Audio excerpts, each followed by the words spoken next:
All Hi, guys, and welcome to the Gin and Tonic Show. We help Muslims and non Muslims to handle Islam in the 21st century. My name is Mustafa, and this is my co host in the nick of time. If you wish to talk about Islam, the ideology, you have come to the right place. We cover current Islamic news, Islamic scripture, some crazy comments, and a weekly topic about Islam to examine, critique, and analyze. If this is not enough Islam for you, please drop by our Discord to discuss any further questions about Islam. We condemn any form of discrimination, violence, misogyny, slavery. However, we do embrace free speech and criticism if it's factual and correct. Thank you for stopping by and enjoy the Gin and Tonic Show. Good evening, everybody. Welcome to the Gin and Tonic Show. I am Mustafa, and I am currently abandoned by my co-host in the nick of time, or Nick. But before we begin, today's episode was a continuation of Rome part. This is going to be Rome part two. But before we proceed, I have some news items that I actually wanted to share with you, and also Nick's adventures online. So, just give me a second here. Trudeau, um, Islamophobia. Yeah, there was some person, Mr. Trudeau from Canada. Okay, so this is an article I'm pulling out from CTV, and I'll just share the screen with you guys. So Trudeau names Canada's first representative on combating Islamophobia. So he named this woman, Amira Al-Hawabi, as Canada's first special representative on combating Islamophobia. And she's tackling hate as communities have urged the government to take action following violent attacks towards Muslims. Okay, first of all, good intentions. Good intentions will provide advice. But my only issue with the term Islamophobia is that it kind of, what do you call it, puts both criticism of an ideology as well as, you know, uh, hate into the same category. Now, but let's read this. The human rights activist, she's a human rights activist, merit-based election process. Though, to be fair, at least in my opinion, this is definitely Mr. Trudeau, the Prime Minister of Canada, trying to grab the vote of the Muslim community. Now, that is definitely part of it, for sure. Um, because of their faith. So appointing a special representative was one of the recommendations. Though I feel like this might backfire like the one in the UK. Anyway, the summit, which had been called on by Muslim countries after there was a wake of a truck attack that killed 4 members of the Afzal family in London, Ontario, not London, UK, London, Ontario, June 2021. So this was what prompted the creating of this position. Filling this position just days before the anniversary of the attack on a mosque in Quebec City as well, too. So January 29, 2017. So it's been 5 years. Islamophobia is defined as racism, stereotypes, prejudice, fear, or acts of hostility against Muslims, according to Canada's anti-racism strategy. So again, there's the racism, stereotypes, prejudice, fear, or acts of hostility. Now, the last part, again, debatable, but I'm actually what do you call it? I'm not necessarily against this the definition itself. So, by the way, whoever's watching this, I'm actually posting a link to the chat so you can join the stream as well if you want to come and discuss. Oh, and Nikhil, yes. Sorry, he's currently driving back to Toronto from evicting a tenant. I'll jump on if it. Perfect. Thank you so much, Mr. Nikhil. Yeah, so Nick will be joining us soon. But yeah, back to the article. So Stats Canada 21 shows that number of police reported hate crimes targeting the Muslim community or Muslim people increased 71% from previous year. Yikes. This is actually concerning, very concerning, because this, there, if it's reported hate crimes, then yeah, this is a concerning situation. Al-Ghawabi will be specifically tasked with advising around policy making and with legislative proposals, programs, and regulations that reflect realities of Muslims in Canada, according to the press release. Now, as well, she will provide advice, guidance to ministers, improve efforts to track and monitor incidents of anti-Muslim hatred and violence across Canada, to promote public awareness and understanding of Muslim communities in Canada through events and commemoration. Now, definitely, I'm supportive of this for sure, because again, the West hasn't found a good alternative term for Islamophobia, but we'll try to raise our voice and say, hey, you should replace the term with anti-Muslim bigotry. And yes, this is something we stand against. Now, I really hope the policies don't clamp down on criticism of the ideology, because again, criticism, and it would definitely clash with one of the fundamental rights of the Charter, which is freedom of speech and freedom of expression. Mostly freedom of expression, and especially if if ex-Muslims in Canada would, be targeted, then yeah, we could bring up the point of this is our freedom of expression. So this might get into, I am a bit afraid, but I think the intentions are good with this. There has been a rise in hate crimes against the Muslim community, so this is a concerning, at least in Canada. Now I'll actually show you Nick's adventures online. So Mr. Nick decided to, quote unquote, let's just say he decided to troll a particular Christian online. So let's see here. Okay, so I'm gonna have to open this window.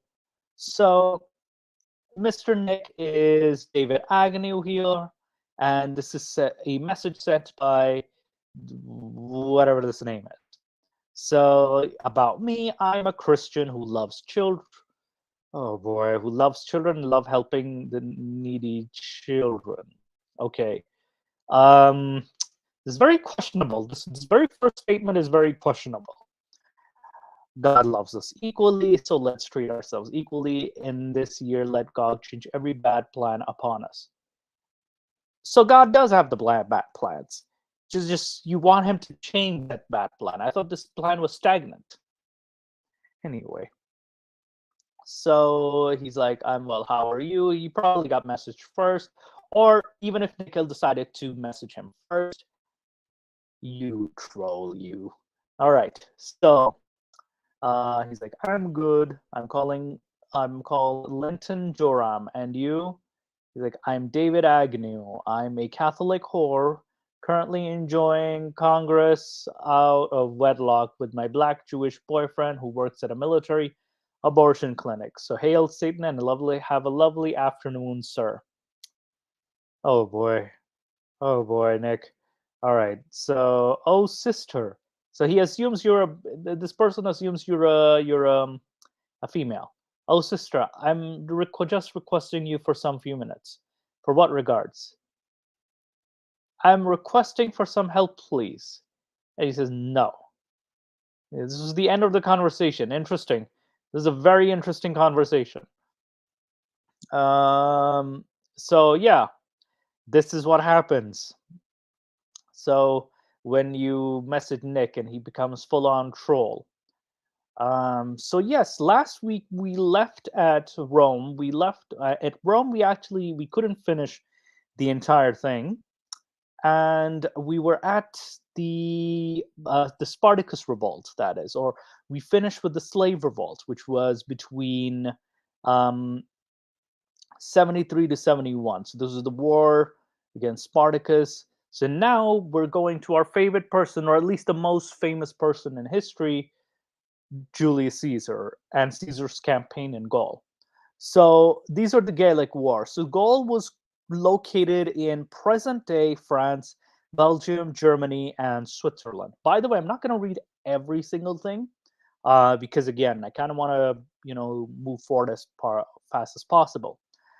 Gaelic, Germanic, and British tribes they fought to defend against Roman campaigns, and then there was the decisive Battle of Alesia, which a complete Roman victory resulted in the expansion of Rome over the whole of Gaul.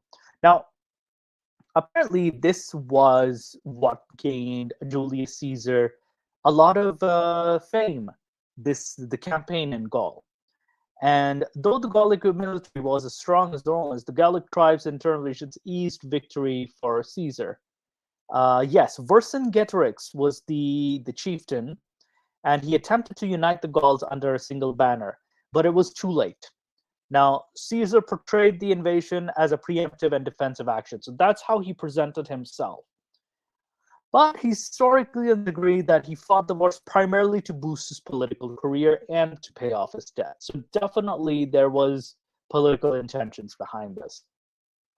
And it was of important military, the Gaul region was definitely an important military victory to the Romans. The native tribes in the region, both Gallic and Germanic, had attacked Rome several times. So conquering Gaul kind of secured their natural border along the River Nile, Rhine, the Rhine River, modern day Germany. So it began in 58 BCE, which drew the neighboring tribes. So it was at Helvetii. Caesar he led the campaigns. He undertook first of their kind of expeditions across the Rhine and then the English Channel. Rome hailed Caesar as a hero upon his return from Britain. So practically Caesar reached Britain during this invasion. Let's see if I can actually show a map of what Caesar had achieved, because I know I was on a website that showed the Roman maps. Oh man. 18th century, so this 338 BCE. No, not the Arabs. Where is this? Okay, no, they kind of skip a lot. They skip a lot. Because yeah, okay, I couldn't find the map to this, but definitely. By the way, there should be. Where's the map? I know. Oh, this is more of the siege map. That is. I'm talking more. Okay, Nikhil, I'm talking more the map of Caesar's campaign. 1 second, actually. Map of Caesar's invasion of Gaul.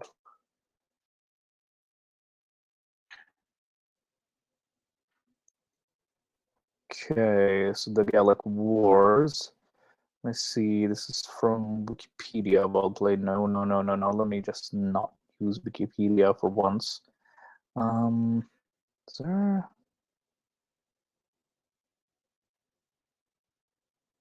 Oh, there's...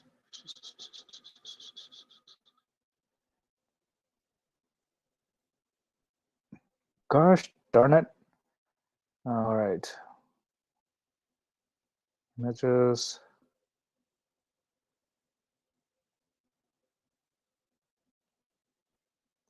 Okay, let me just share this screen as well. Yeah, don't worry. I will share another screen. So again, this is from Google search. So let me just expand this. So yeah, he practically invaded Britannia at that time, so along the English Channel. So definitely this was quite a large campaign. It was the first instance of Rome setting foot into Britain, modern day Britain, that is. So this is actually quite big of a campaign. So back to the presentation. Okay, so yeah, so mostly they were mopping up the troops. Again, I'm not going into too much detail. Just he actually wrote this book called Commentary de Bello Gallica. I'm probably butchering that. The primary source of the conflict, but modern historians considered prone to exaggeration. Um, it could be, definitely, because again, he's writing it from his perspective. Caesar makes impossible claims about the number of Gauls killed, over 1 million, while claiming almost zero Roman casualties. Modern historians believe that Gallic forces were far smaller than the Romans claimed, and that the Romans suffered significant casualties. Historian David Hennig regards the entire account as clever propaganda to boost Caesar's image. Again, definitely could be, and suggests it is one of the minimal historical accuracy. Regardless of the accuracy, the campaign was still exceptionally brutal. Untold number of Gauls were killed, enslaved, mutilated, and including large numbers of civilians. So definitely, I would not necessarily be surprised if this was a whole genocide of the Gaul. So Caesar crosses the Rubicon, and he defeats Pompey at Pharsalus in 48. Now, interesting story about Pompey. Pompey was formerly his son-in-law. And then also Pompey did have a campaign in Jerusalem, actually. This was where it links to the Abrahamic faiths. And Pompey, according to I think it was either The Shadow of the Sword by Tom Holland, not Spider-Man, the other Tom Holland. So according to The Shadow of the Sword, Pompey entered the temple. He entered the temple with his sandals on. And then he wanted to see, because when you completed the campaign, you actually paid respect to the idol or the image of the god of the peoples you conquered. And Pompey didn't necessarily mean any disrespect, but he was very surprised that there was no image or anything like that. Because again, this was the first time, at least in history, that someone had seen like, oh, this is an invisible god. So I was very surprised. And he entered the temple, I think it was the Temple Mount, barefoot, not barefoot, with sandals on. And even though, like, traditionally, like in a masjid, or you would enter taking off your sandals barefoot. So, but definitely the Jewish people might have seen it as, kind of humiliating, that is, when he entered with the sandal, even though Pompey didn't necessarily mean disrespect. But now, so this was an interesting turn where Julius Caesar and Pompey the Great go into battle. The Battle of Pharsalus. This was the civil war, the Roman civil war between Caesar and Pompey the Great. After failing to subdue the enemies of Dyrrhachium, now Druze in Albania, Caesar clashed with Pompey somewhere near Pharsala, which is in Greece. Although Caesar was greatly outnumbered, his veteran legion successfully routed Pompey's diverse but undisciplined levies. Pompey's flight to Egypt and subsequent murder handed the victory to Caesar. So yeah, definitely Pompey was not as experienced. I was also reading about how Pompey did lack the experience. He had more sway with the Senate, but he lacked the military expertise that Julius Caesar had. So by 549 BCE, Caesar's relationship with the Senate had dangerously deteriorated. So while he pacified the Gallic tribes, he had received orders from the Senate to relinquish the command of his 10 veteran legions. He had already sent 2 legions to Rome in 51 at the Senate's request, presumably for a Parthian campaign in which they were never used. He was loath to surrender the rest of his legion, and 9 of which were wintering in Gaul. Caesar understood that his political career would vanish if he obeyed the Senate's command, but he also knew that defying it would be an act of war. But he decided war would be favorable, so he took the Legio Gemima across the Rubicon River and into the Italia proper. The Senate was certain that towns and cities along Caesar's march south would rally in defense of the river, but that assumption quickly proved false. and Pompey was the sole consul at the time. Now, although he was once Caesar's fellow triumvirate, because there was the triumvirate that was ruling Rome, he was now a firm defender of the Senate and the Republic. So yeah, which this is the. I'm also going to go. My apologies. I'm going to skip the whole of the Italian peninsula was now on his grab. Caesar observed that while was Pompey's small emperors across the Adriatic, 7 loyalist regions were still stationed in Hispania, albeit without generals. He chose to first eliminate the larger army before they could organize. He briefly returned Rome in April, where he pardoned his political opponents and installed a new senate and raised at least 14 legions. Then he, with a sizable garrison in Italia, Caesar reunited with some of his Gallic forces before crossing into. He then crushed the loyalists. Then, when he returned to Rome in October, Senate proclaimed him the dictator. So, I know. I think Ginny was saying that this is not necessarily the same definition as, let's just say, would apply to Gaddafi or Hitler, but it was a different definition. Now, he just had supreme authority and sweeping emergency powers. 7 months, Pompey and the loyals. I'm going to kind of skip this because these were okay. So 4 legions commanded by Mark Antony were prevented from crossing the strong loyalist fleet and were forced. So he built fortifications and around. Okay, so definitely, I apologize. I'm skipping a lot. My apologies, Nick. I'm going to skip a few things because I do need to. So, for 4 years, the victory of Pharsalus, deciding the civil war, Pompey's army suffered 15,000 casualties. Okay, so now he was what do you call it? So he personally reported 230 dead.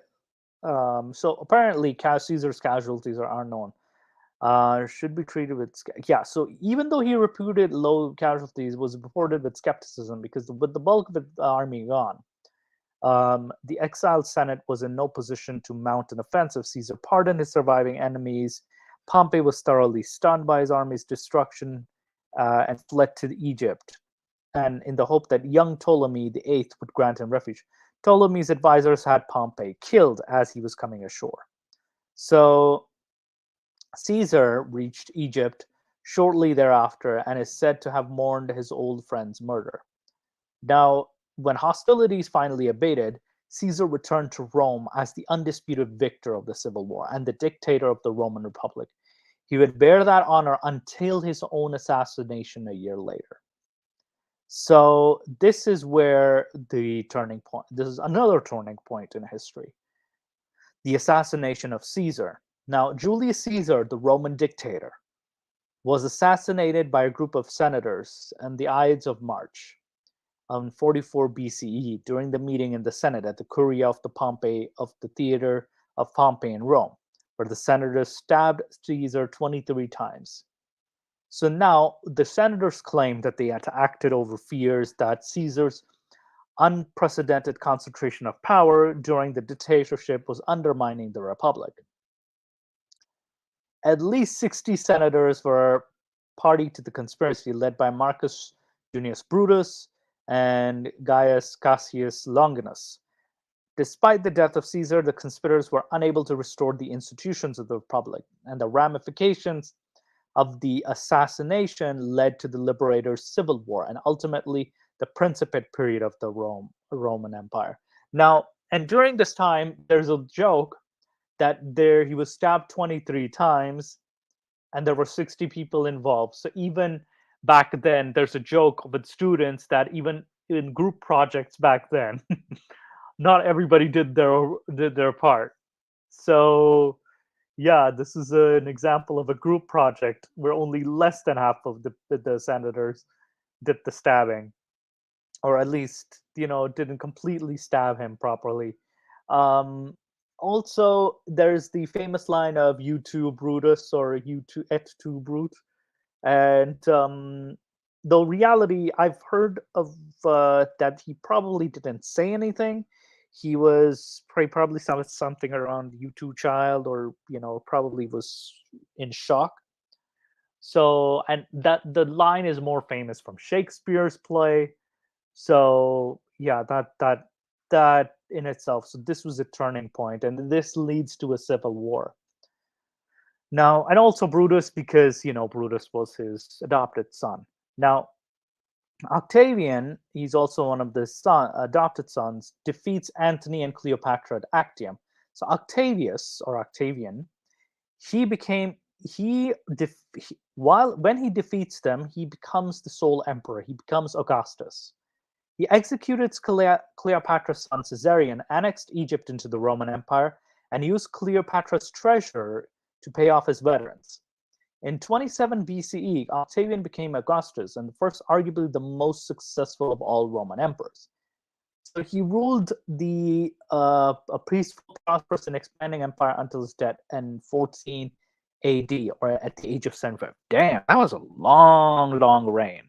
Now, with Augustus, I think it was also during his time that allegedly, Jesus was born too. Allegedly, either between 6 BCE or 7 CE or AD, because apparently 0 was not the year Jesus was born. Even according to the Gospels themselves. So the Gospels don't necessarily agree to the date of the births themselves. So also, hi Zane, Sammy, Sammy. I do wish you good luck for tonight's Royal Rumble. But where was I? Oh yes. So he was also like the first emperor by name. So the first emperor, and Rome officially became an empire. Now, 3 legions that ambushed and were slaughtered in Germany. So this is an interesting chapter in 9 AD. So this is just before 5 years before the death of Augustus. Not B. Darn it, Nick! It's 9 CE, not BCE. All right, let's correct this. 9 CE. All right. German tribes marched through the Turnberg forest, destroying 3 Roman legions, and the Roman commander Quintilius Varus was killed. Quintilius Varus. The battle led to the liberation of Germany from the Roman Empire and was the beginning of a long, drawn-out war between the Empire and the Germans. As a result, the German lands remained independent, and the Rhine became the border with the Roman Empire. In the reign of the first emperor, Augustus, his commander, the future Emperor Tiberius, by the year 4 BC, he had conquered Germany from the Rhine to the Elbe. Now, in the year 5, the imperial province of Germany was founded. 5 to 6 Roman legions were in the Rhine camps, as well as fortified camps inside Germany. Even the Romans conducted court cases. Romans under Roman law. It was supposed to control the population and impose taxes. So there was the strong tribal alliance in Germany formed under the leadership of Maroboduus, the king of Marcomanus. Marcoboduus avoided openly hostile acts against the empire, but on the other hand, he did not form a union with Rome and gave shelter to the enemies of the empire. In the 6th year, the Romans organized a campaign against him. Tiberius led 5 legions in the north and attacked Maroboduus, approached his territory. An anti-Roman insurrection suddenly broke out in Pannonia and Dalmatia. In Germany, the absence of Tiberius and Varus was in command, the former consul of Syria. In the year 9, Tiberius managed to defeat the rebels, but almost immediately in September the same year, Germany rose. So basically, it's quite a tumultuous period with the Germans. Now, in 14 CE, this was the same year that that Augustus died. But let's see what the Germans are up to in this year.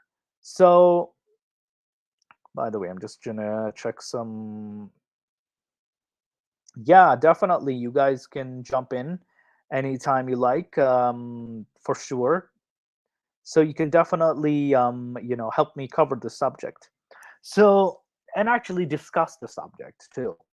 Now we're at the uprising of the Germans that was led by Arminius. He had served in the Roman army and commanded a.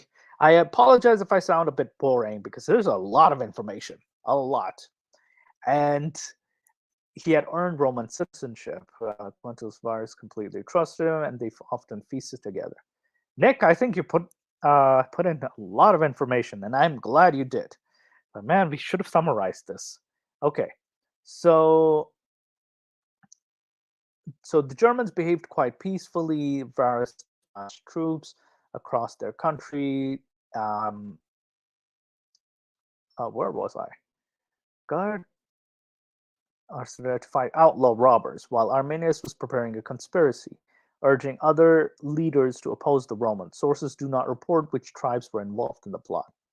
According to Arminius, when distant German tribes first rebelled, under the pretext of fighting against them, Arminius assembled an army and accompanied the Roman army, which marched against the insurgents, but then fell behind, awaiting the approach of new reinforcements. It is not exactly known how many Roman soldiers were marching in the column of Varus, but estimates were there were 3 legions, and the German chose the right moment to attack. And when the Romans did not expect it, the heavy rain intensified the confusions. I feel like they definitely took advantage of, sort of like the situation. It was a good plot. The Germans attacked the Romans from the forest. Having beaten off the German legions, stopped and set up camp for the night. Most of the wagons and some of the equipment had been burned. The next day, the column moved in a more organized manner. The Germans did not stop the attacks, but the terrain was open, and it made the ambush more possible. So I think this is, the map that Nick provides on the third day. The column went into the forest. It was where it was possible to defend the Germans. The Roman lost in their fighting capacity, and the mud did not allow the warriors to move their heavy armor. Now, while the Germans with light weapons moved a lot quicker, the soldiers got demoralized. They threw down weapons and died almost without defending themselves. Triumphant Germans sacrificed their captive tribunes and centurions to their gods. The estimate of the Roman losses based on the number of units and command of Varus. So yeah, this was, let's see here, trying to zoom in. So the Battle of Teutoburg for the forest. So this is where they were confused. There was a large swamp here. The Romans tried one last desperate defense from here. And then the Roman column, made up of 3 legions, were stationed here. So this is the map.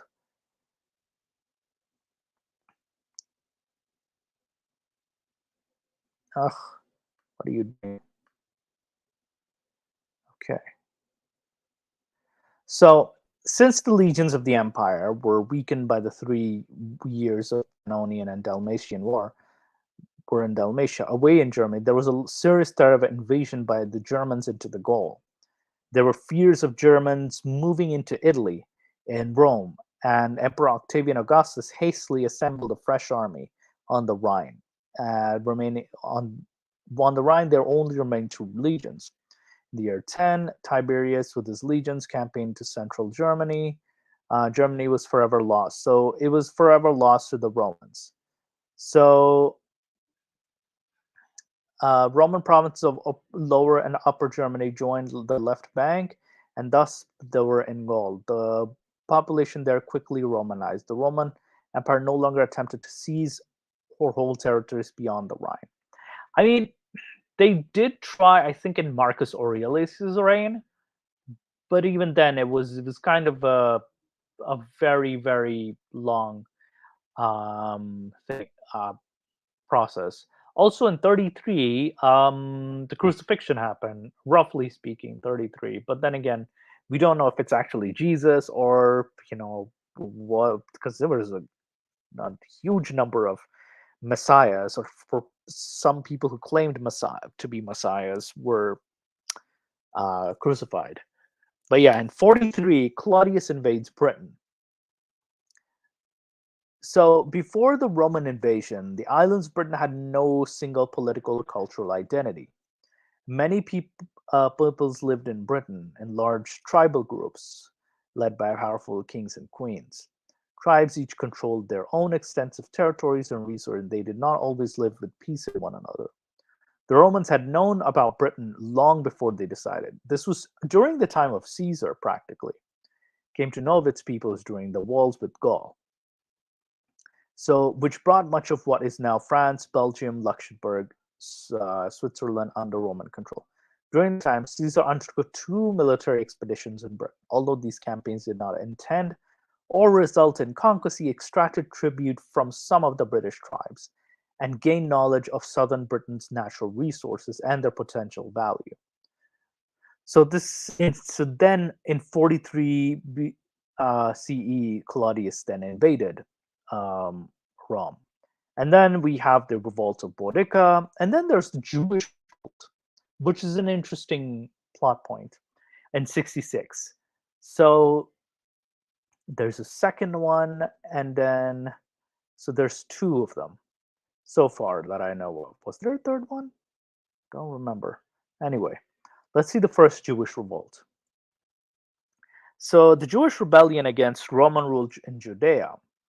It was a long series of clashes with small groups of Jews offered sporadic resistance to the Romans, who in turn responded with severe countermeasures. In the fall of 66 AD, the Jews combined in revolt, expelled the Romans from Jerusalem, and overwhelmed the pass of Beth Horon, a Roman punitive force against under Gallus, the imperial legate in Syria. A revolutionary government was then set up and extended its influence throughout the whole country. Vespasian was dispatched by the Roman Emperor Nero to crush the rebellion. Okay, I think this is why Nero is not very popular with both Jews and the Christians. He was joined by Titus, and together Roman armies entered Galilee, where the historian Josephus headed the Jewish forces. Josephus's army was confronted by that of Vespasian. After the fall of the fortress of Jopapa, Josephus gave himself up, and the Roman forces swept the country. On 9th of August, Jerusalem fell. The temple was burned and the Jewish state collapsed, and the fortress of Masada was not conquered by the Roman general Flavius Silla until April 73.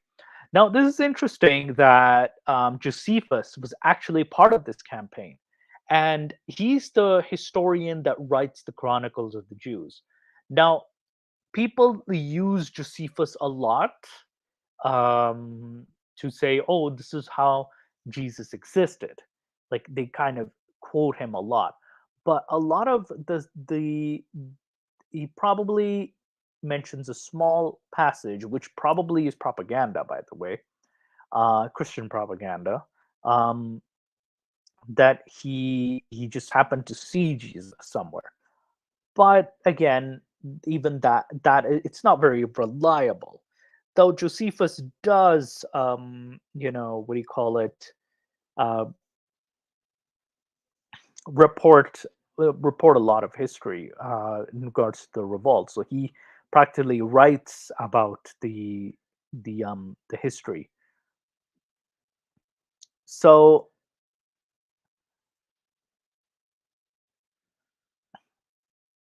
yeah, I know. I know this is summarized work. If I sent you my thesis, I know I would have shat my pants.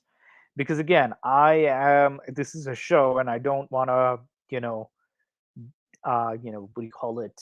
Keep reading. But yes. Okay, so then we have the second Jewish revolt. I'm going to stretch a bit.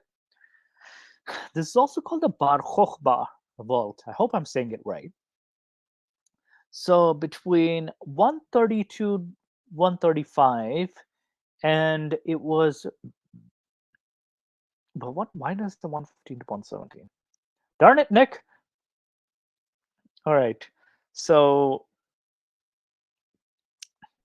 there were clashes. It was probably preceded years of clashes between the Jews and Romans in the area. So there definitely was an unstable area. Finally, 132, the misrule of Tinius Rufus The Roman governor of Judea, combined with the Emperor Hadrian's intention to found a Roman colony on the site of Jerusalem and its restrictions on Jewish religious freedoms, which included a ban on practice of male circumcision, interesting ban, roused the last remnants of the Palestinian Jewry to revolt. A bitter struggle ensued. Bar Kokhba became the leader of the second revolt, and then, although at first successful, his forces proved no match against the methodical and ruthless tactics of Roman general Julius Severus. With the fall of Jerusalem and then Bethar, the fortress of the southwest Jerusalem, where Bar Kokhba was slain, the rebellion was crushed in 135. According to Christian sources, Jews were thenceforth forbidden to enter Jerusalem. So this makes it very interesting. This was the back to 122. This was the time of the construction of Hadrian's Wall. I actually saw a bust of Emperor Hadrian. This was in Istanbul. So and definitely some Roman emperors too. They have their busts over there in Turkey. So this is located in Britain. It was built on his orders and was a defensive mortification and marked the northwest frontier of the Roman Empire for 3 centuries.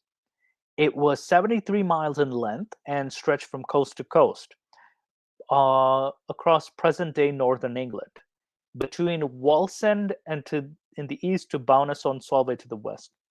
It likely started around 122 after Hadrian visited the Roman province, and it was then known as Britannia. And it's thought to have taken an army of 15,000 men at least 6 years to complete it. So the majority of the wall was made from stone, and although some portions were fabricated from turf. Small forts or milli castles were established at every Roman mile, the equivalent of 0.91 modern miles, although the wall and 2 observation turrets were placed between each mile castle. Additionally, there were a dozen larger forts along with the wall's length. So afterwards, the new emperor, he served. So Hadrian served from 117 to his death in 138. Afterward, the new emperor, what do you call it? Antonius Pius erected a new turf wall to the north of the wall in present-day Scotland. So, however, the so-called Antoine Wall, which was also had a number of forts along, was deserted in the 160s, and the Romans reoccupied Hadrian's Wall. The forts along the wall likely were occupied until the end of Roman rule in Britain in the early 5th century. So this is around 410 CE, where the western half of the Rome had collapsed. So then the Antonine plague that sweeps the empire. It's called the Plague of Galen. It was a pandemic, and it was from returning Roman soldiers from the Middle Eastern campaign. Though one of their Middle Eastern campaigns in Arabia was almost a failure, that I recall. The scourge of today's research was more likely a smallpox or measles overrun the empire in 165 to 180. According to preserved historiographic sources, Rome suffered the most diseases in the first centuries of the Republic, especially in the second half and the 5th century from beginning of the 4th century BCE. And according to Titus Livy, epidemics occurred on average every 8 years. So we're kind of lucky COVID wasn't that bad. Between 490 to 292 BC and later every 4 to 8 years between 2012 to 165 BCE. So yeah, I mean, we haven't had anything like COVID for a while. And we're technically in season 3 of COVID in 2023. 2023 does feel like COVID part 3, or season 3 or 4, depending on how you interpret it. But yeah, in later years, epidemics were rarer, which does not mean that there were fewer of them, but they just simply do not mention the source. One of the plagues may have been well described by writers as the Antonine Plague.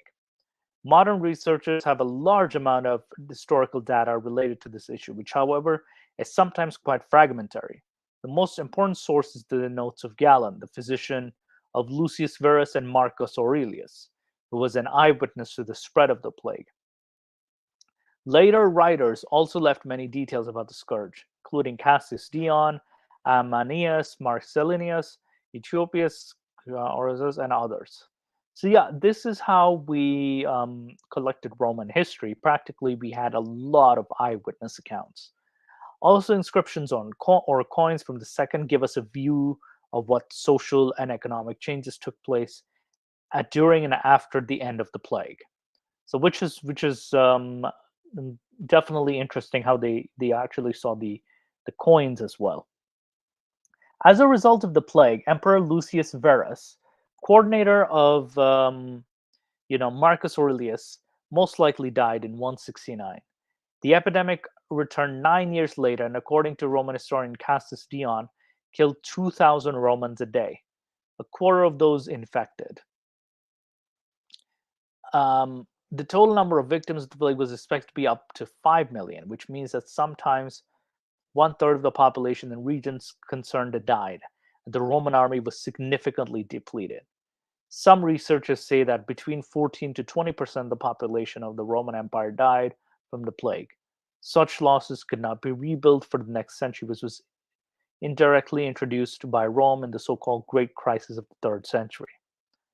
Now, the appearance of the plague is associated with the campaign in the east, where another war with the Parthians had already begun. To regain Roman control over Armenia, he has sent to the region in 162 CE by Lucius Verus. After 4 years, he finally managed to force the Parthians to make concessions and regain Armenia. But his legions were in Mesopotamia, where the plague appeared. Roman sources say that the epidemic first appeared during the Roman siege of Seleucia over the Tiger in the winter of 165 to 166. Soldiers began to fall ill, and the army retreated, carrying disease in the empire. In 165 CE, the first inhabitants of Smyrna began to die, and later the plague entered Rome. In 166, Rome was overcome by epidemics. The Greek physician and writer Galen left the capital and went to Asia Minor. This is interesting. This fact is negatively assessed by modern researchers, according to whom the doctor simply chickened. Interesting term, simply chicken. He returned to Rome in 168 at the so-called co-officers. He was present at the outbreak of the Great Plague among soldiers and stationed at Aquileia. Galen described all signs of the epidemic in detail in his treatise of Methodus. So in his writings, basically, he presented the plague as a great and long-lasting. He gave symptoms of fever, diarrhea, pharyngitis, yikes, dry skin, sometimes pustulus in the 9th day of the illness. So now, then we kind of skip. We do skip. How much is left? How much did you do, Nick? All right, so we still have 395, 439. Okay, so we're till 476. Okay, yeah, 476. Because we still have to do like the Byzantine age too. So where was I?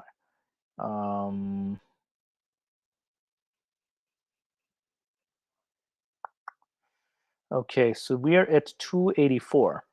Diocletian restores order after 50 years of upheaval and divides the empire into two. So this is where the empire gets divided into two, from the eastern and the western front. So Diocletian, he ruled from 284 to 305. Now, after the defeat of the Roman Emperor Philip the Arab in 249, the empire endured over 3 decades of ineffective rulers. The glory days of Augustus, Vespasian, and Trajan were long gone, and once the powerful empire suffered both financially and militarily, and there were constant attacks along the Danube River as well as in the eastern provinces. So finally, a man rose to the imperial throne who would completely change the face of the empire, Diocletian. Now, Diocles He was born in humble origins in 245. He is from the Balkan province of Dalmatia. Like many of those he entered after he entered the military, he rose quickly through the ranks, eventually become a member of an elite corps with the Illyrian army. Later, his abilities were reported when he became army in Moisa in a northern province located just west of the Black Sea. In 283, he accompanied the Roman Emperor Carus to Persia, where he served as the imperial bodyguard or protector domesticus, a position that he would continue under Carus's successor and son Numerian, unlike many who preceded him. Carus's death in 283 was due to natural causes. Now, the young emperor's reign was short lived. Although some suspect Diocletian of having a role in Numerian's death, the praetor and guard commander Arius, Numerian's father, shouldered the blame. He realized his son in law was incompetent and hoped to secure the imperial throne for himself. His plans, however, backfired. Diocletian would avenge the emperor's death by killing Eper in front of his own troops. After Diocletian was proclaimed emperor, he crossed the Straits of Bosphorus into Europe, where he met and defeated Carinus, Numerian's co emperor and brother, at the Battle of River Margus. The young emperor was supposedly murdered by his own troops. And with this victory, Diocletian gained complete control of the empire and assumed the name Gaius Aurelius Valerius Diocletian. Now, Diocletian understood the major problem of ruling a territory to the extent of the Roman Empire. It was immense in its size. And yeah, he does have a point, because you have territory all the way from Britain and like practically England and Scotland to Iran, modern day Iran. That's a massive territory right there. So you want to be able to govern it properly. So it's let me just yeah, even at the the map of Rome in what do you call it, crap, let me just show you a map of Rome.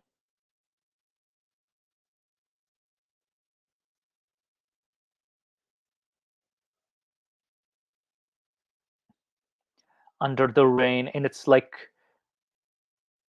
what do you call it, in its maximum. Oh boy, Mom built by a gay. I mean, sure, I guess. Um, all right, so let's see here. Yeah, so this is practically the 116 after defeating the Parthians. This is the entire region. Like you have Britain all the way to like Iran practically, and you have almost all of North Africa. Like it's a big region for its time, a very big region. Sure, there were some downfalls, and then again in 336, like you have quite a lot of land mass to deal with. So definitely Rome needed some reform to quote unquote run the empire. So it was far too large, like he said, far too large to be ruled by one person. So one of his actions was taken by the new emperor was to split the empire into two parts. Lacking an heir, shortly after securing the imperial throne, he named an Illyrian officer who, who happened to be his son-in-law, named Maximian, as Caesar in the west. The new Caesar would be promoted to Augustus 1 year later. Immediately assumed the name of Marcus Aurelius Valerius. Diocletian, who was never very fond of the city of Rome, would remain emperor in the east. The appointment of Maximian afforded Diocletian the time to deal with the continuing problems in the east. However, despite Maximian's position as co-emperor, Diocletian considered himself to be the senior emperor, something to which Maximian agreed, retaining the ability to veto any of Maximian's decisions. Gone was Augustus's principate, and its place was the dominate. Unfortunately for both these guys, peace in the empire could not be kept for long. The difficulties that had plagued the empire for several decades remain. With his predecessors, problems soon erupted along with the Danube River, Mosula and Pannonia, and for the next 5 years, Diocletian would spend most of their time campaigning throughout the eastern half. An eventual victory in 286 CE would bring him not only a long awaited peace, but the title of Germanicus Maximus. Diocletian demonstrated similar skills in Persia by defeating the Sarmatians in the 289 CE and the Saracens, which are the Arabs. The Saracens, this is important, these are Arabs in 292 CE. According to the continued problems of finance and border security, Diocletian was concerned with the growth of Christianity, and the religion appealed to both the poor and the rich. Now, Christians showed themselves to be a thorn in the side of the emperor since the days of Nero. And yeah, the Christians were tortured a lot, they were kidnapped a lot, they were definitely scapegoated a lot too. So the problem grew worse as their numbers increased. Diocletian wanted stability that meant return to the more traditional gods of Rome, but Christianity prevented this. To most emperors who preceded Diocletian, Christians offended their pax decorum or peace of the gods. Similarly, since the days of Emperor Augustus, there existed the imperial cults, the deification of the emperor, and the Jews and Christians refused to consider any emperor god. So yeah, this became a problem with Rome. However, part of the problem also stemmed from Diocletian's ego. He began to consider himself a living god, demanding more people to prostrate themselves before him and kiss the hem of his robe. He wore a jeweled diadem and sat upon a magnificent elevated throne. In 297, he demanded all his soldiers and members of the administration to sacrifice to the gods. Those who would not were immediately forced to resign. Yeah, this is kind of like forcing your religious views. Next, in 303, he ordered the destruction of all churches and Christian texts. All of these edicts were encouraged by Galerius. However, throughout this great persecution of the Christians refused to yield and sacrifice to the Roman gods. Leading members of the clergy were arrested and ordered to sacrifice or die, and a bishop of Nicomedia who refused was beheaded. Finally, any Christian who refused was tortured and killed. At long last, the persecution came to an end in 305 CE. So Diocletian is also very famous for persecuting Christians too, along with Nero. So now we have Constantine. Now this Constantine becomes a very interesting character because he seizes power and declares his support for Christianity. Now he was the Roman emperor who ruled, was the first Christian Roman emperor, and saw the empire begin to become a Christian state.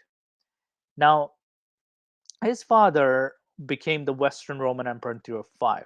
After his father's death, Constantine fought to take power. He became the Western Emperor in 312 and the sole Roman Emperor in 324. Constantine was also the first emperor to adhere to Christianity. He issued an edict and protected Christians in the empire and converted to Christianity on his deathbed. And it's interesting too, like I think it was during his reign they had the Council of Nicaea too.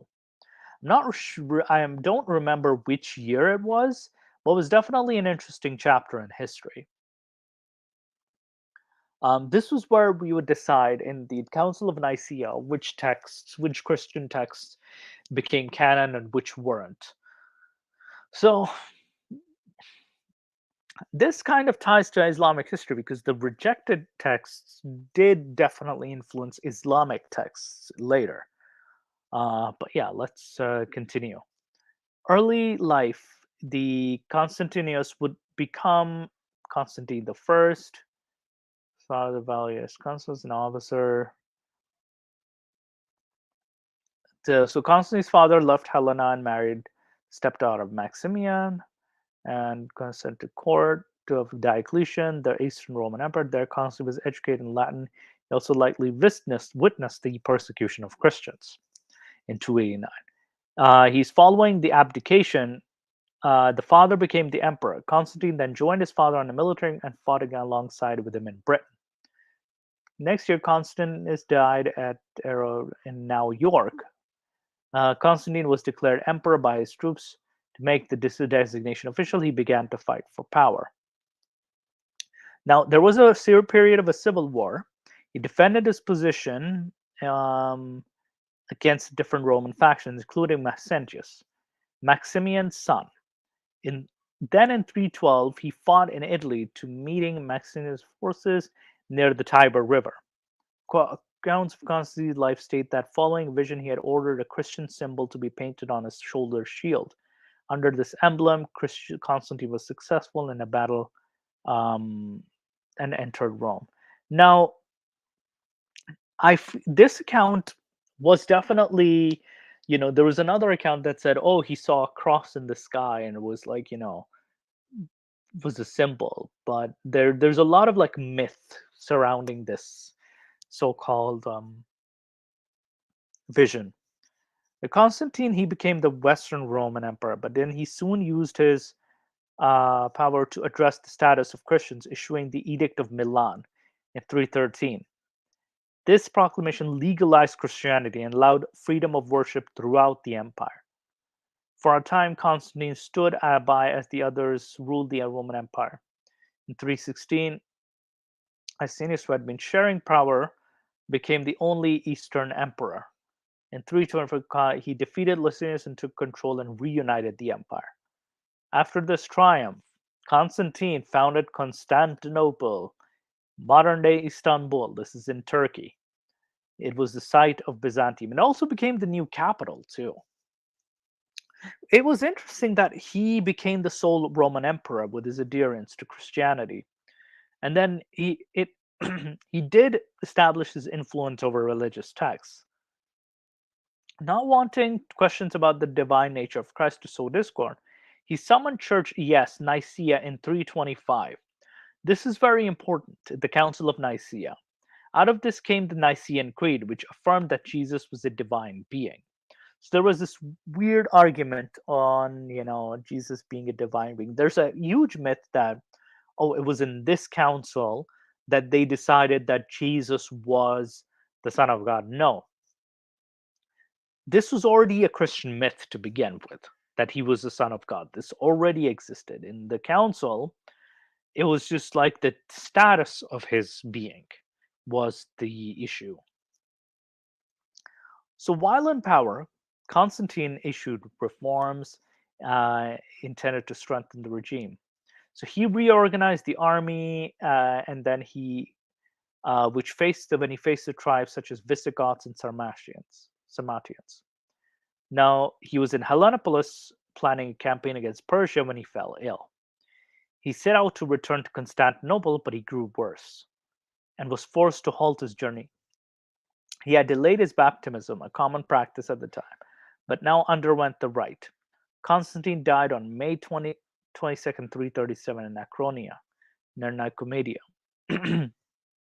This is in modern-day Izmit, Turkey, at the approximate age of 57. He was buried in Constantinople at the Church of the Apostles. So then there was the pagan revival in 361. Emperor Julian, now remembered in the Christian tradition as Julian the Apostate, a pagan famed for his hatred, and it said in his dying words that to Christ you have conquered. So he hated Christianity. I kind of agree with him. So Flavius Claudius Julianus, born in 330, grew amidst a kind of Christian heritage. He was raised by his older son. He was raised by his older son.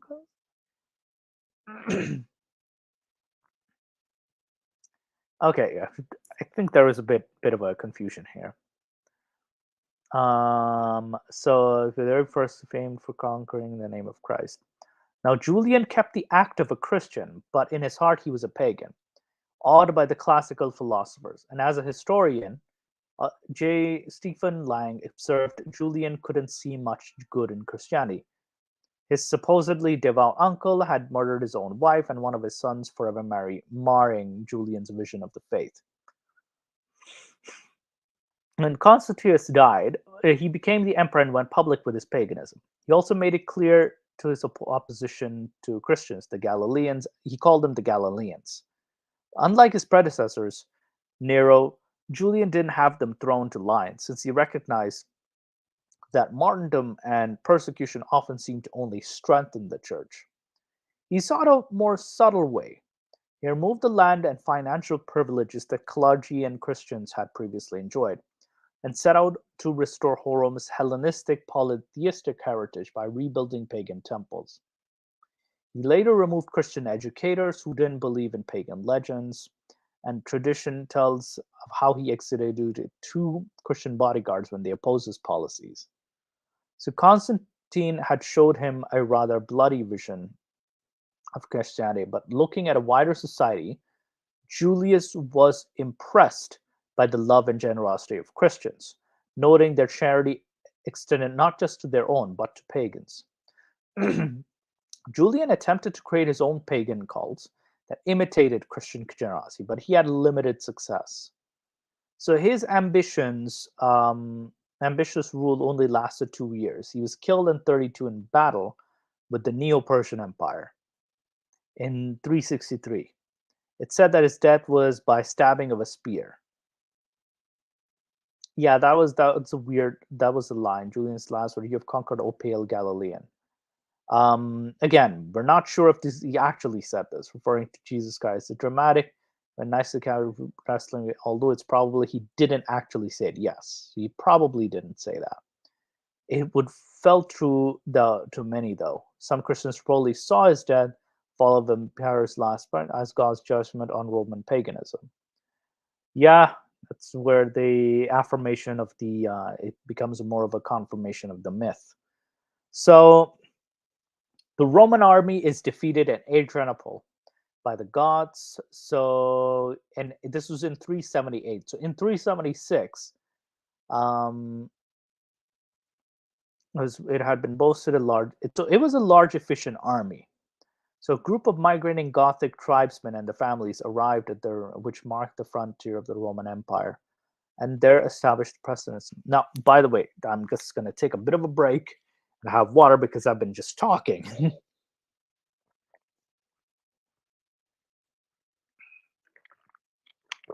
Perfect. Okay, we can continue.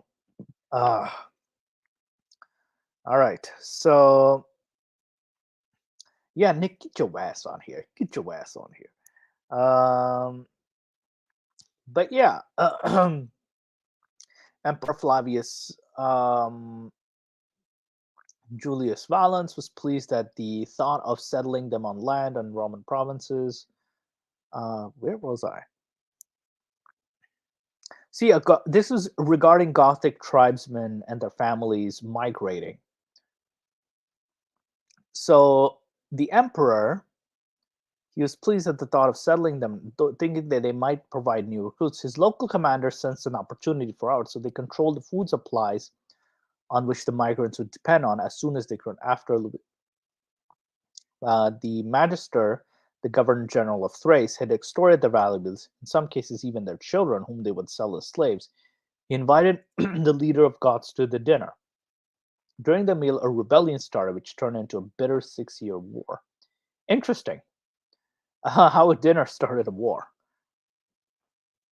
Near the city of Adrianople on 378, Goths and their allies defeated the Roman army and killed Valens himself. It's seen as a landmark event, a key moment in a process that led to the collapse of the western half. The Goths who sacked Rome itself in 410 doubtless include many men whose forefathers and grandfathers had fought in Adrianople, and just possibly a few old warriors who had been present in that great Gothic city. So, like Nick describes, thus goes storyline. It was bad luck, poor decision, poor leadership that produced a disaster, kicking off a chain of events that eventually brought an end to the centuries of Roman rule. By the 5th century, the Goths within the empire would split into two groups: the Visigoths, or the Western Goths, who conquered Spain, and the Ostrogoths. East Goths, who carved out the kingdom for themselves in Italy. Yet a closer look, not just the battle, but also the 6 Year War that pitted the empire against two small groups of migrating tribes, suggests a different scenario. Now, even though it was strong, Rome was showing some serious structural flaws that turned a minor problem into a major. So most modern estimates suggest that the 4th century Rome was large as 650,000, twice the size of the force controlled by Caesars in the first. It was divided into Limitini, who were stationed in the frontiers, and the better paid commentaries who did not have. I'm practically butchering these names. The better paid forces, who did not have fixed garrisons and were billeted in towns, the latter were seen as mobile troops and often branded as elite, not tied to the one, but they are free to move wherever they're required. So there's these troops who protect the frontiers and control all but the largest invasions, which would be dealt with by a force of the more elite ones. This is claimed to have been a far more flexible system than the Roman emperors employed in the second centuries, when almost all the army was stationed to the frontier and could not be moved elsewhere without seriously weakening the provinces. So, okay, so this is the map. However, only an emperor could command a major field army and deal with a serious military problem, so that by the 4th century at least, two emperors were usually needed to manage the larger army, one ruling the west and one in the eastern lands.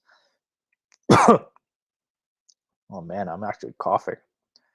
This division of labor permitted the emperors to concentrate on regional problems, but as colleagues, they could combine resources when a major threat happened. The manpower, wealth, size, and efficiency of Romans' professional army made the empire immensely stronger than it had been neighbors. No enemy, not even the Sasani and Persia, was able to capable of matching a Roman power, still less destroying the empire. But that did not mean the Romans would always win easily. But the Goths, on the other hand, were not a single nation, but a loose group of tribes and clans with many different leaders. At least half a dozen groups of Goths existed in the 4th century and were probably still more to go unmentioned. The more familiar division is Ostrogoths. Visigoths could not develop until the next century. At this time, a small migration was set off as they fled the Huns, with whom the Romans were not yet in direct contact. Although rumors spread that savage Huns were barely human, the Gothic migrants were called the Tervingi. They were also other Tervingi who did not join the migration. There was a massive wave of fugitives driven toward the empire, and there was no indication that more people were now on the move than in many earlier migrations. Two chieftains, Alivius and Fritigern, were the most prominent leaders of the group. Modern estimates suggest there were 10,000 warriors and several times that number of women and children and other non-combatants. This is plausible, but remains they're largely conjecture. These Goths arrived on the far bank of the lower Danube and sent ambassadors across. They asked the nearest Roman authorities to allow them to enter the empire and give them land on which to settle. There was nothing new about the tribes wanting to cross into the empire, and the Goths knew any attempt to force entrance into the empire would be met with ruthless violence. Finally, I'm joined by Nikhil. Nikhil, you need to organize this information a lot more, quicker. I've been reading and reading and reading. Oh, and you're not done yet? No. I simplified it for you. Boy, okay, I'm at 378. Like I think the next part is though to be fair, I partly blame it on your dyslexia. 378, because a lot of the information is not necessarily what do you call it? We can kind of skip over a lot of the stuff. The way I actually written it is almost like It's a summary.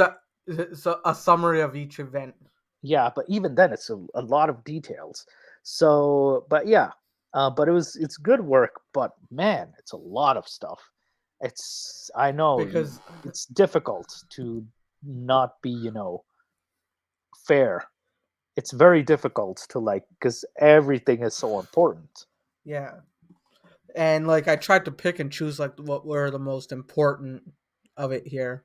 Yeah, it's a lot of information, but still, um, Termangini arrived in the far bank. Okay, so I think we were at the Goths. They knew that they would not be able to enter without being met with the ruthless um, violence. Because by this point, Roman's legions were still pretty strong as well. Oh yeah, oh yeah, and there was also the so this is the map. Okay, on many occasions, the Roman accepted substantial groups to settle within the province. So back in the first century, probably yeah. Okay, so a lot of this information we could have kind of skipped over the Yeah. wives. A lot of this stuff is we could Yeah. have skipped over. Like again, point to the major events. So this is the map of the Roman Empire. So in 376 378. Now the empire became permanently divided by the death of Theodosius or Theodosius. Yeah, Theodosius. And it was So the Western and Eastern Roman Empire at this yeah, point. yeah. So after the death of Valens, Theodosius was elected as the emperor of the eastern part. Although he inherited a chaotic situation, he succeeded thanks to his talent and abilities to bring an order to some extent, a very difficult condition. He uses Oh, and to fortune. this day, just to mention, Yeah. Istanbul or Constantinople still has a lot of the Roman artifacts and such. Oh, I'd say definitely. it's a lot more beautiful than what Rome actually has in terms of artifacts, just because it also has like a huge influence on the Christian architecture and the Islamic architecture. But Istanbul is currently, or Constantinople is currently the largest city in Europe. Well, keep in mind, I saw a lot of busts of what do you call it? Hadrian, Emperor Julius, Emperor like Commodus, and all these emperors. So they still have a lot of the Roman architecture that's still alive in Istanbul, specifically Turkey. So they still have a lot of history preserved there, a lot of Roman history, surprisingly. And so so in this situation, to bring an order, he used his fortune and Goth's priest in order to make an agreement with the Visigoths. He had a very capable general, Flavius, to bring order in where diplomacy. At the same time, he brought order with the relations. Okay, a lot of the information we could have skipped. Almost at the end of the leg, he managed to defeat his competitors. Theodosius was the last emperor who reigned the entire empire. So Theodosius was the last emperor to, reign the entire empire. Now, this is where the sack of Rome happens in 410. Yeah, and we're clear with who the Goths are, right? So you had the Yeah, different so kinds of we have gods. the Visigoths and the Ostrogoths, that is. Yes. Goths were a series of tribes, basically. Yeah, not Um, like the Goths that you see in like high schools that are no, no, evil. no, no, no, no, no, no. We made that very clear. Yeah. We made that very clear. They mainly resided in like Spain and Italy. Um, but yeah, now this is the sack of Rome. This was it's 24. Rome, once this capital of the world, is now a grave of the Roman people. Wrote Saint Jerome of the Cataclysm, that Cataclysm. cataclysm that no one could have predicted. After several generations of Roman superiority and arrogance, the Visigothic barbarian mercenaries reminded the erstwhile master of where the real military power lay. Now, Yeah, of so course, yeah, yeah.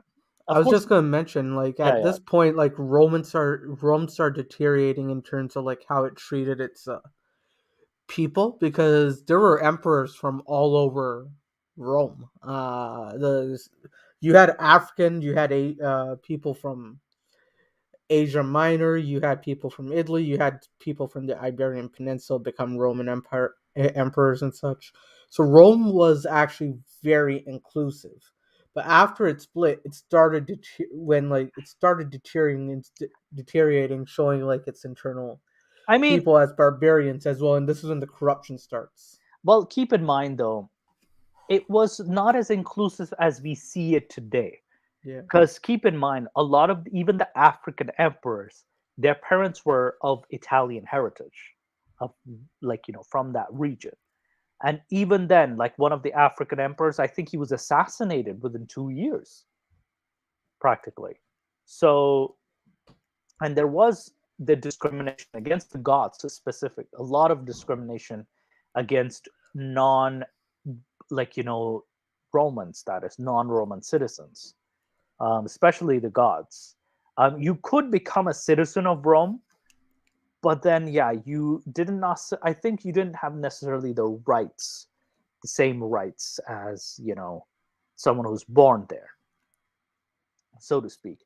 So this, yeah, and you said there was this weak infrastructure, like the corruption, and as well as the system. It wasn't as efficient as it once was. So the power was kind of like crumbling.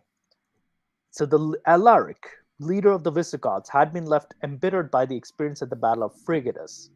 For years he waged war in the Eastern Roman Empire, yet the Western feared the Visigoths' anger so much that in 402 the Romans moved their capital from Rometu, the more readily defensible Ravenna. So this is in northeastern. Interesting. So they actually switched their capital from Rome in Italy to Ravenna in northeastern. This is interesting. Yeah, And because yeah, it was more strategic because Rome already got sacked as well, right? yeah, So yeah, yeah. And the city itself was in jeopardy. So yeah, the same year, Alaric invaded Italy, but was turned back by the great Flavius Stilicho and Pollux, another Gothic warlord. Radascius was stopped by Stilicho, but the Visigoths kept coming. 408, Alaric was back in Italy, besieging Rome. Okay, so even now, the Romans hope to bring the tenacious Visigoths back to the harness as defenders of the empire. Yeah, I feel like even the barbarian, they call them because they used to think their language is like barbar. That's how they called. These were just different peoples. yeah. Whereas we So see it as like uncivilized, they still saw them as uncivilized, but yeah, that's yeah, yeah, kind of yeah. like the The modern definition is, of course, uncivilized for sure. But then back then, it was more like they saw these people as different, lower than them, but also like savage, but just because they spoke a different language and were very different. So these people were Germanic warriors, such as Vandals and Sueves, Asiatic nomads, such as Alans and the Huns, had crossed the Rhine and now roamed and ransacked it well beyond the Alps. Alaric was ready to compromise with Rome. He offered to spare the city in return for the promise of an annual payment and a place in the official military hierarchy of the empire. Yet, with Rome itself at stake, Emperor Honorius haughtily refused. On the night of the 24th August 2010, of course, rebel slaves. Slavery was also a big issue too. yeah, they were really common, and they were also pretty ill treated as well. So Yeah, so a lot of the rebellious aliens also did come from the slaves. A suborned official or some other unknown party quietly opened the gates of Rome to admit the Visigoths. They embarked on a 3 day spree of plunder and destruction and left the eternal city a smoke and ruin. So I think this was also a big issue with Rome, like the slavery issue. Um, Now we have Carthage seized by the Vandals. The Carthage was captured by the Vandals from the Western Roman Empire from 19th October 439 under Genseric. The Vandals crossed the Strait of Gibraltar into Africa and captured Hippo Regius in August of 431, and then they made their capital. Despite an uneasy peace with the Romans, Genseric made a surprised attack against Carthage, and after capturing Carthage, the Vandals put the city to the sack and made it the new capital of their kingdom. So there was the siege. There was peace made in 435. Genseric observed the treaty, still it no longer suited his purpose. Without any deterrent, he suddenly attacked Carthage and took it. The Vandal occupation of this great city, the third amongst the cities of Roman Empire, lasted for 94 years. So the Vandals did take over the city of Carthage. And this is where the vandalism. This is where the word vandalism comes from. Genseric seems to have counted the years of his sovereignty from the day. And when I say Vandal, it's not Vandal Savage as well. Yeah, it's not Vandal Savage either. We're past, though most of the remaining years of Genseric's life were passed in war, plunder, rather than territorial conquest, seem to have been the object of expeditions.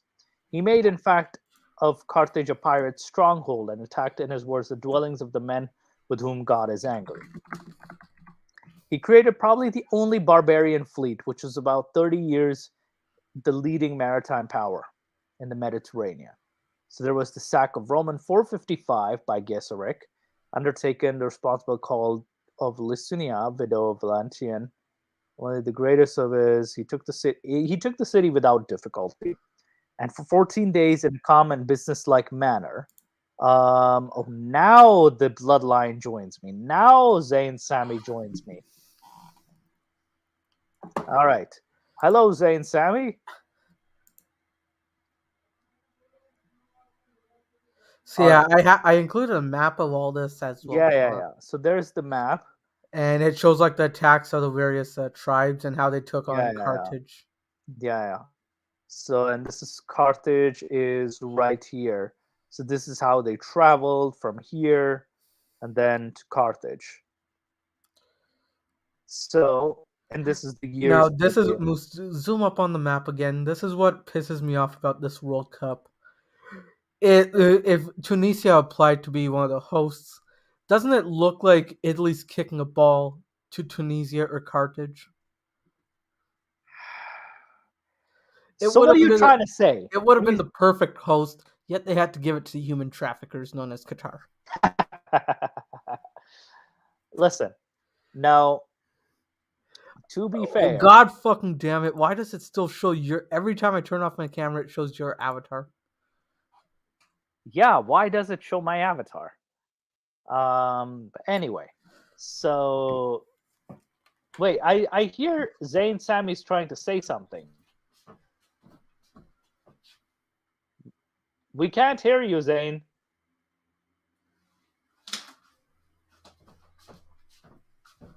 He's trying to say something. I know, I'm watching video. Yeah, nothing Zayn, at all. Zayn Sami, you and I got the same mic. We can't hear you. Yeah, I know. I'm seeing us laughing. And basically, I'm trying to read your body language, too. I'm trying to make sense of what you're saying. So I know you're talking about the mic. Okay, mic. Yeah, okay, something in your mind. Nope, nothing. We can't hear you. The expression, we can't hear you. He's calling you. He's pointing at the comments. He's calling you a butt marsh. Hey! Not a butt marsh. Shut the hell up. But anyway, so what do you call it? Yeah, what is up with your mic? You might want to give permission to Google Chrome to use your microphone, if anything.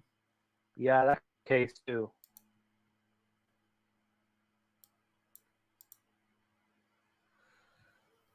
And did you try unplugging it and plugging it back in yet? That's a basic diagnosis.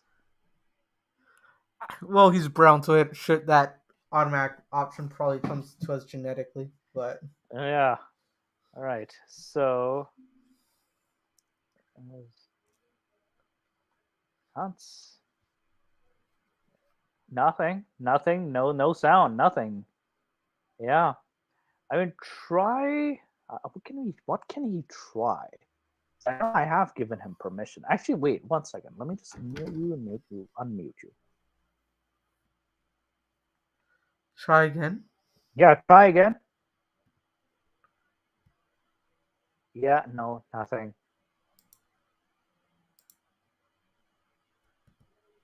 Yeah, you might have to give permissions to your mic on your device. Yeah, there's some issue with the mic. Or try And to plug your. yeah, it's on. It's just Yeah. sometimes Chrome needs like extra permissions to actually use that mic, even though it's like connected.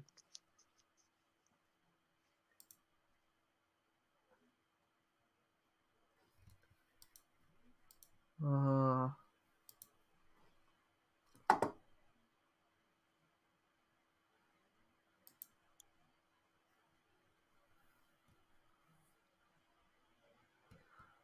Okay, so I connected as normal.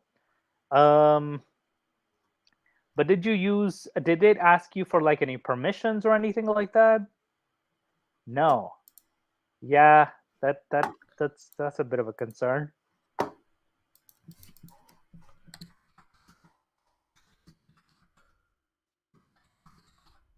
I mean, try using your headphones or disconnecting the mic. Okay, how's this?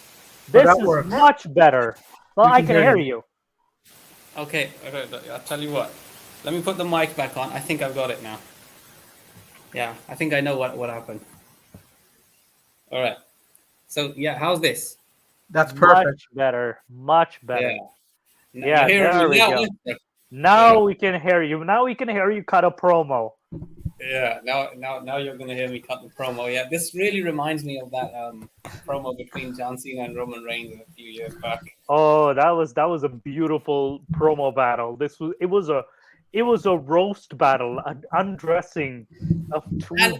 And that was a clear winner. Yep, there was Yeah. John Cena, the clear winner of that Definitely. Yeah. promo. But I Roman, Wow, no Moose. idea what to say. I Yeah. love how you're talking about the undressing of two muscular men. Who else would talk about that other than Moose? I'm sorry, guys. It's just I'm really hyped for the Rumble. Since about 2 or 3 days, it's all I've been Yeah. thinking about. So, yeah, I'm sorry to disturb you though with all of the No worries. sound drama. We're almost done anyways, and I think to give Moose some like help, well, this is the last section as well, so we'll end the show here with this, and Yeah. next week we'll talk about Christianity and Islam in detail. Yeah. Yeah, So you know what? I have to say this. I've been listening for the last 20 minutes or so before logging in, and honestly, Moose, you're doing really hard work. Yeah, It's- thank you Yeah. so much. Like if I thank hadn't you. had that, like I messaged you like a week or so about this ago, right? If I hadn't had this issue, I would like read the entire thing myself. I was actually planning on recording it as an audio podcast and releasing it. But yeah, thank you so much, Moose, for this. Oh, no problem. So, but Yeah, yeah, Moose, he's really worked hard. I was watching this, and I think you wrote it, yeah, Nikhil. Yeah, Nikhil it's wrote my this, fault. yeah. So yeah, I Good think work. It's good work. yeah, but keep in mind a lot of the information I did skip over because again, it's a lot of like a lot of details, like too many details, which won't necessarily be necessary. So yeah, we just finished the sack of Rome in 455 by the barbarians, and also the sacred vessels of the Jewish temple were what do you call it, undertaken. Was only the greatest. So the sacred vessels of the second year brought to Rome by Titus are said to have been among the spoils carried to Carthage by the conqueror. This is interesting. Eudokia and his two daughters were also carried into captivity. One of the princesses, Eudokia, was married to Honoric, the eldest son of Genseric, her sister, and after these negotiations were sent to Constantinople. Okay. Final year, the last emperor in the West, Romulus Augustulus, is deposed. So this is the end of the western half. Romulus Augustulus is in Flavius Romulus Augustulus. Oh, geez, what kind of names did they have? You're South Asian. Why are you so scared of long names? Hey, quiet, you. I'm not used to long Italian names. I'm used to long Pakistani names and Arab names. Um, Known to history as the last Western Roman emperors. In fact, he was a usurper and a puppet, not recognized as a legitimate owner by ruler by the Eastern emperor. Romulus was the son of Western Empire's master soldier Aristus. His original surname was Augustus, but it was changed into diminutive because he's still a child when his father, after driving the Western Emperor Julius Nepos from Italy, elevated him to the throne in October. How old was this Romulus guy? I don't remember, but he was quite young. Yeah, because if that's the case, no wonder why he was a puppet. He was quite young. For about 12 months, Orestes ruled Italy in his son's name, but eventually his troops mutinied and found a leader in the German warrior Odoacer. Odoacer's forces captured and executed Orestes August 28. Romulus, however, was spared because of his youth. Odoacer gave him a pension and sent him to live with his relatives in Campania, a region in southern Italy.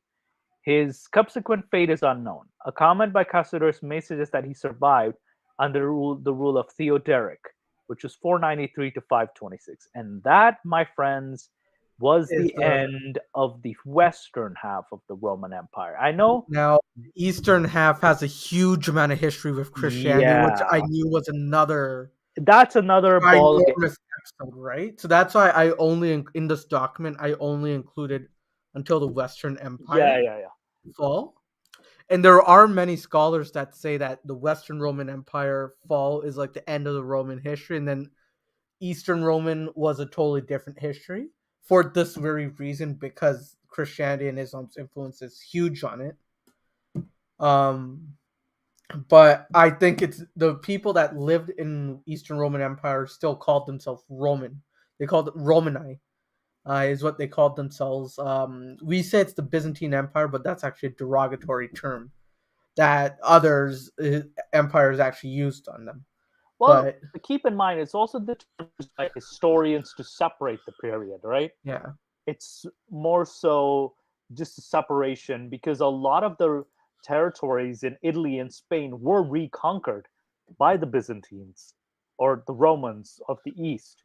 So they did regain some territory. They just weren't able to regain Gaul and Britannia and Germany. They weren't able to get those back, but they were able to get Spain back. And they had many names as well, like the Eastern Roman Empire, the Byzantines, then they called themselves the Holy Roman Empire. No, the Holy Roman was, the Byzantines called themselves the Holy Romans? I believe so, when more of the Christianity... But wasn't that in Germany, the Holy Roman Empire? Yeah, and it was actually broken down, shrink down. It was a tribe. It split into multiple portions. No, that was Germany, though, the Holy Roman kingdom. That was in Germany. That was a much later period.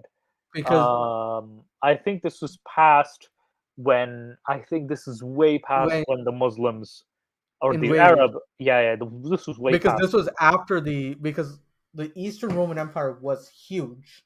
It did cover until Germany, but when the Ottomans took over, it was still shattered into pieces, right? Which reminiscence was the Holy Roman Empire. Yeah, now I cover all this in my other document for next week's episode. Yeah. It was fascinating because in this one, like I went over Caesar's campaign. I shared this interesting story where Pompey was Caesar's son-in-law. Yeah, and the only time the reason they went to war is because I think one of the reasons why Caesar was free to do what he wanted was because his daughter died, the wife of Pompey, in childbirth. So Caesar was like, okay, you're no longer family anymore, so I can go to war with you. So that reason, and also I mentioned the story of Pompey. He was in Jerusalem when he captured in one of his campaigns. He entered the temple. I think it was the Temple Mount, I believe, and he entered the temple with sandals on, and it was a big sacrilege because you don't enter with shoes on. You have to enter barefoot. So, and this is according to The Shadow of the Sword by Tom Holland. And Spider-Man. no, not Spider-Man. Not Spider-Man. So definitely it was a he didn't necessarily mean offense, but he was very surprised that there was no idol, there was no god, but in that it was just empty, that temple itself. It was very simple. So it was the first time he came across an Abrahamic faith that, had a sort of like an invisible god, so to speak. So this was It an was more idea. of a monotheistic, because I don't think there was any monotheistic religions in the world There until were, yeah, there was only like Judaism, and Judaism was the only monotheistic faith, or at least strictly monotheistic faith. and they were So mostly seen as almost, because the Romans like conquered them multiple times, and then the Egyptians and the Romans both used them as the Hebrews as slaves, right? well, yeah, slaves, Guys, can I subservient. just cut you in for a second? So Sure. what? Yeah, I just had a, something just came to my head. Do you count Christianity as monotheistic? Interesting.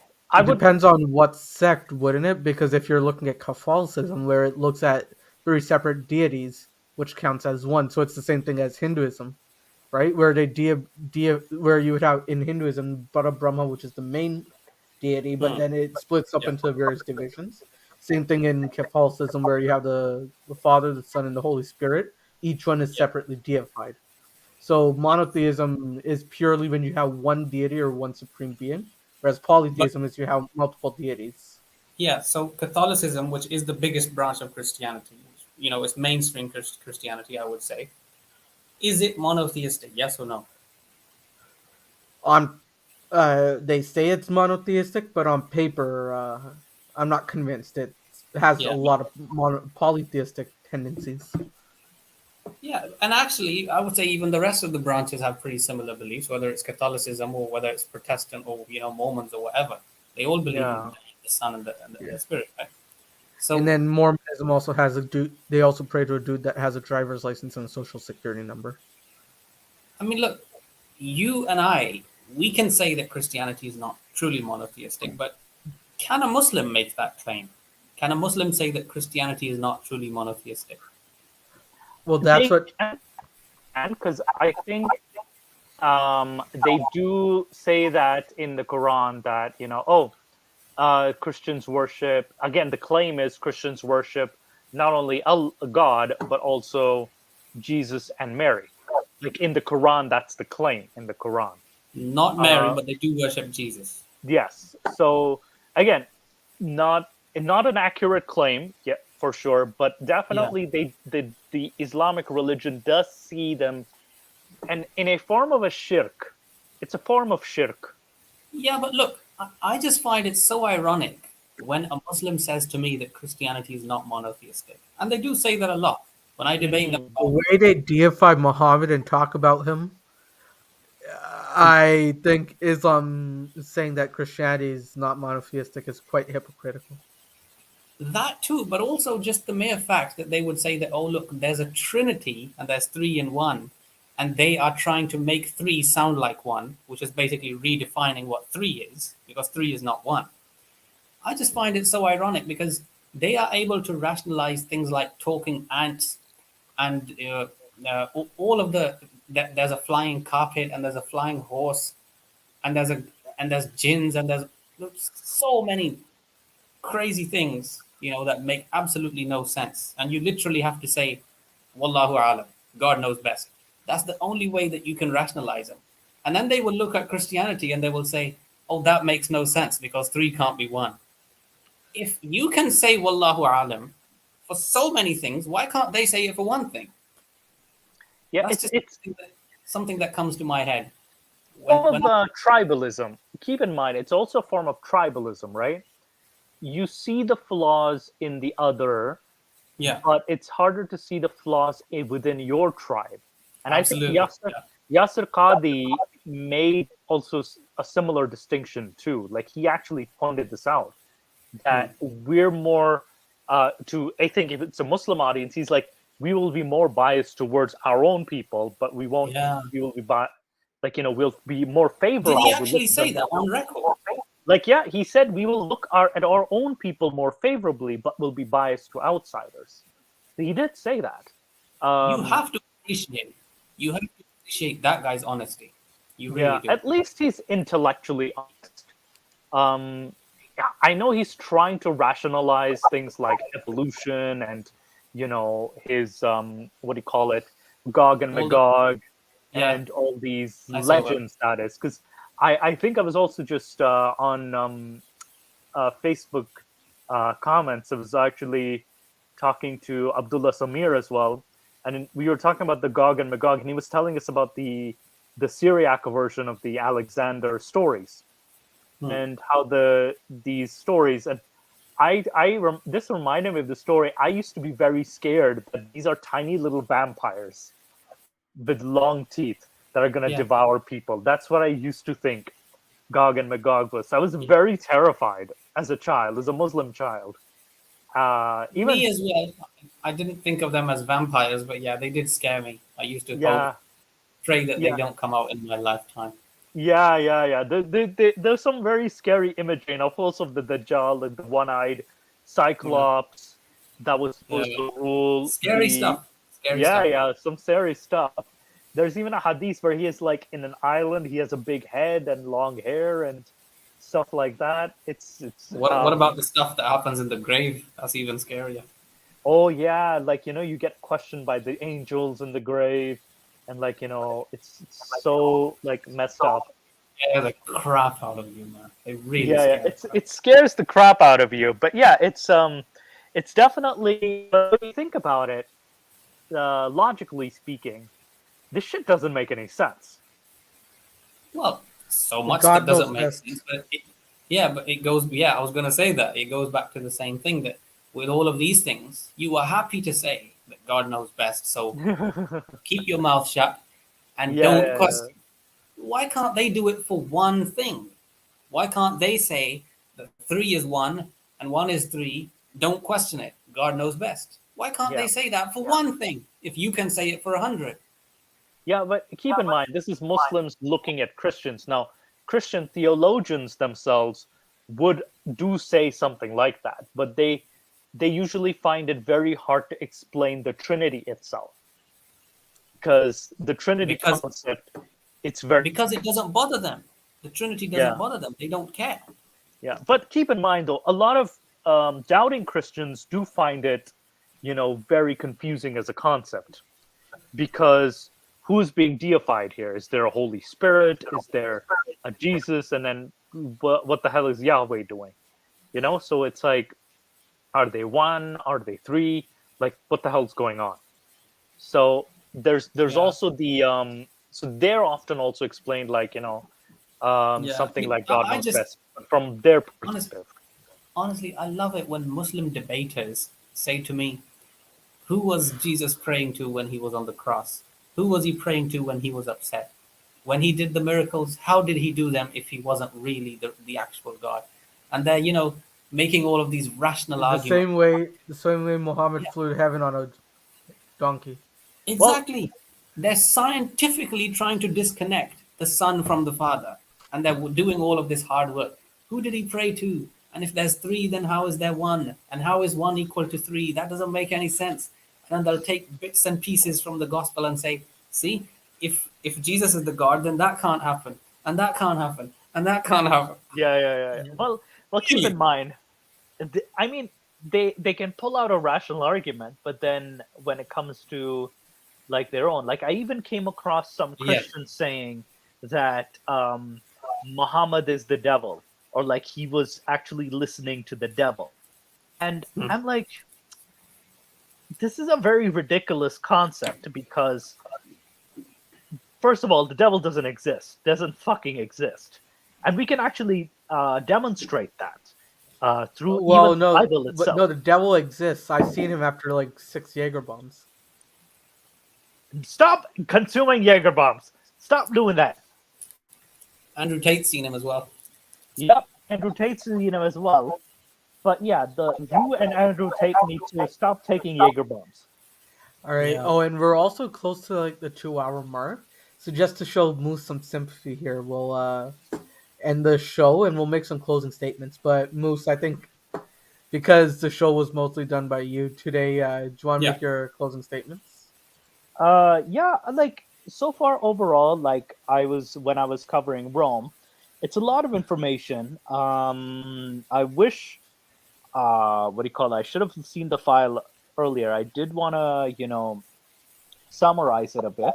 But earlier, I was reading about what do you call it, Commodus, as well as there's a lot of information that we did skip over. We skipped over a lot because it's we kind of want to get into the Western half as well as the Crusades and as well as the other topics that kind of bring full circle to Islamic history. By the way, there was a mention of Saracens. There was a battle against them. I think Yeah. in 92 or 95 CE, which the Romans defeated them in. So I'll actually be putting in my presentation to you midweek as well, so you can actually see this midweek. So yeah, next yeah, week I want to cover the Western Roman Empire, Christianity, Islam, and the Crusades. I want to do that next episode because all those are hefty topics. But yeah, I'll yeah, give it to you midweek so you can make any changes that you yeah, want. yeah. I'll probably point out. I'll just highlight stuff that will say, okay, this is important. You don't necessarily need to go into details. So yeah. Any of your closing statements for the Zayn Sami, the bloodline? Yeah, the first thing I would say is, Moose, you have done good tonight. I Thank you. listened for the last 20 minutes before I logged in. I was just putting things away and, just having a bite to eat before logging in. And I was listening to the stuff that you were saying. It was good information. I think the credit for the information goes to Nikhil, actually. And but yeah, you were working hard, and I saw that you were getting tired as well. But like the no, what are you? What wrestler do you identify as? Me? As in, like, what's my wrestling name? Yeah, My you're a wrestling name's wrestler. Prince Ali. Yeah, Prince Ali. Well, anyway, regardless of the name, you're a wrestler, right? So like the Yes. wrestler you are, you just kept going. So yeah, good work. Thank you. Thank The you. other thing I just want to say is I'm quite hyped for the Rumble, and yeah, if it's okay, I'd like to get a prediction out of you both. All right. Who's winning the Rumble tonight? Oh boy. Oh boy. I have like two or three. My heart says Drew McIntyre. My heart. But Yeah. my prediction, another prediction says Braun Strowman. And the third option I'm thinking is Bobby Lashley. Yeah. Okay, so you got three, but you pick one. Pick one let's give it ultimate one. winner. Okay, Yeah. well, let's get. Oh man, this is gonna be a Not difficult who one. your heart says, who you think is gonna win it. Who I think is gonna win. Oh boy, because this one's difficult. Again, this is the men's rumble. I'm not even sure about the women's one. But the men's one, I don't know. I'm thinking. I forgot there was a women's one. Yeah, they're gonna do two rumbles, a women's one and a men's one tonight. They do now. Yeah. Yeah. So there's gonna be, with the men's one. Oh man, this is gonna be difficult. You know what? I'm gonna go wild and say, Roman Reigns. no. I'm gonna say Drew McIntyre on this one. Seth Rollins. I'll say Seth Rollins. Right. So yours is Seth Rollins, yeah? Seth Yeah. freaking Rollins. That's your final. Seth Rollins is my final pick. Yes. And yours was what was And yours? Nikhil's is Drew McIntyre or Braun Strowman. Either Drew one, McIntyre, and then Braun women's one, Strowman. which I'm really interested. Yeah. I'm You wanna probably gonna pick- you wanna pick one, look for Liv Morgan. Liv Morgan I'd for the have to women's say one. Drew McIntyre. Yeah, but I'm more McIntyre. excited for the women's one because like a bunch of like muscular, half naked women like fighting each other. It's like the perfect. Nikhil, how old are to you? watch the 14? male one. 26. Well, But I haven't I'll grown be- since then. what are you I'm probably 15? a child. I'm Oh, probably a man. child, but I haven't grown since my childhood I, age. I, But I remember there was a time when we had to change the channel when women used to fight. Yeah. Especially when it was super sexualized too, like in the days of Tori Wilson. Yeah. And oh my god! And apparently there but was yeah, an or when Islamic WWE character too. Y2J making fun of when Y2J Chris Jericho was making fun of Stephanie McMahon's tits with Yeah, The yeah. Rock. It was Let the bodies weird. hit the floor. I would say let the boobies hit the floor. Oh my goodness, that was No, just I'll beat you around the weird. world. Don't worry, we can use Stephanie McMahon's breast as a flotation device. Oh my I lost my goodness. shit. Oh my Those are goodness. fun times, yeah. A little over sexualized, but Yeah. And it didn't age well. This did not age well if you think about it. It's especially if it's a PG product, right? Because back then it was called TV 14. It was 14 plus was the rating. So I think the rating change kind of had to change a lot of things. Yeah, but but WWE is yeah, better now than it was back then. Yeah, because they The expanded into people that a watch children now is audience way too. yeah, Yeah, the number of people that But watch the product now is way bigger. Yeah, Yeah. absolutely. My prediction is Cody Rhodes. Oh yes, that's right. That's a good prediction. That's I a think very good Cody. prediction. I mean, I don't want that to happen. That's not what my Mm. heart says, because I just don't. I'm not a big fan of Cody. He's okay for me. He's just okay. I'm not a fanboy, but I just think that Cody is likely to win this Rumble. Yeah, from a logical standpoint, right? Yeah. Not The Yeah. Rock, by the way. and There were rumors that The Rock we'll is bring coming this back to in Discord. We're 2027. coming up to the 2 hour mark. All right. Yeah, But I yeah, think we ended so Gin and Tonic with wrestling this time. Yeah. So my Yeah. closing statement, Moose. After pronunciations last week, I was kind of hoping that you talked about Julius Gaius Caesar talks about the Gaelic Wars, and how Rome was built by a gay, as Bud Marsh says here. Stop that! Stop that! I couldn't because like for half the episode last week, you kept on calling the Gaelic Wars the Gaelic Wars. Shut up!